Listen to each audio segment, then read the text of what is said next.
አሰላሙ አለይኩም ወራህመቱላሂ ወበረካቱ። ውድና የተከበራችሁ የሙዬ ቤተሰብ ወይ እንዴት ናችሁ? ሰላም ናችሁ ወይ?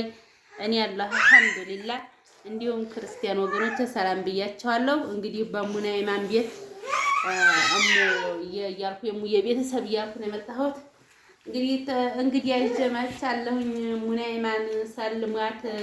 ሰላም አለይኩም ወራህመቱላሂ ወበረካቱ። ውድና የተከበራችሁ የሙዛራ ተከታታዮች እንዴት ናችሁ? ሰላም ናችሁ ወይ?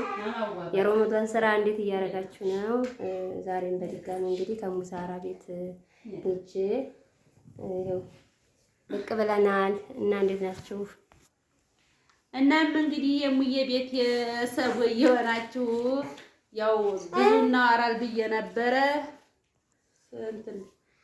እና ብዙ ነገር እናወራቸዋል ብለን ነበር። ያው ልጆቻችን ትንሽ ጋራ ተመቻቸልንም በጣርገውናል ሲተኙልን። እንግዲህ እሙ ናይማንም ከዩቲዩብ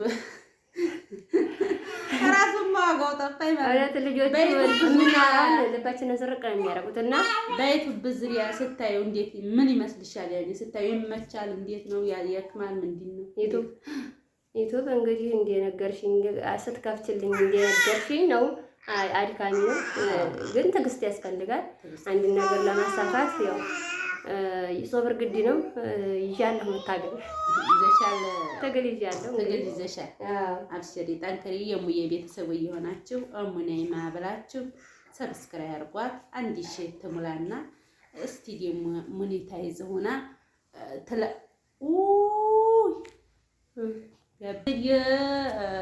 ሂክማም ይቀበላለች።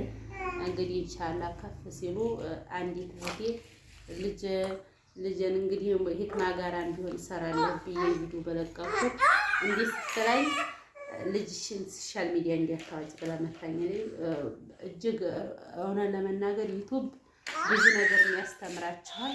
ብዙ ነገርም የሚጠቅምም አለው የማይጠቅምም አለው እና ኢንሻአላህ ልጆቻችን ትልቅ ሲሆኑ እናዋጣቸዋል። አሁን እንኳን ህፃን ስለሆኑ አናዋጣም ማለት ነው እና እናመሰግናለን።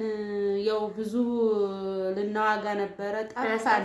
እውነት ለመናገር የኔኛዋ በተለይ ያምኑ መያዝ በቃ ካራባ መያዝ የሙናይ ማለት ደግሞ የኔ ልጅ የፈጭት ነው ፈልገው ላይ መውጣት በቃ በጣም ሙዲያችን ነሰረቡት የምናወራው ያስጠፉብን ነው። ለያዛትና ልጨምቃት ስለምትል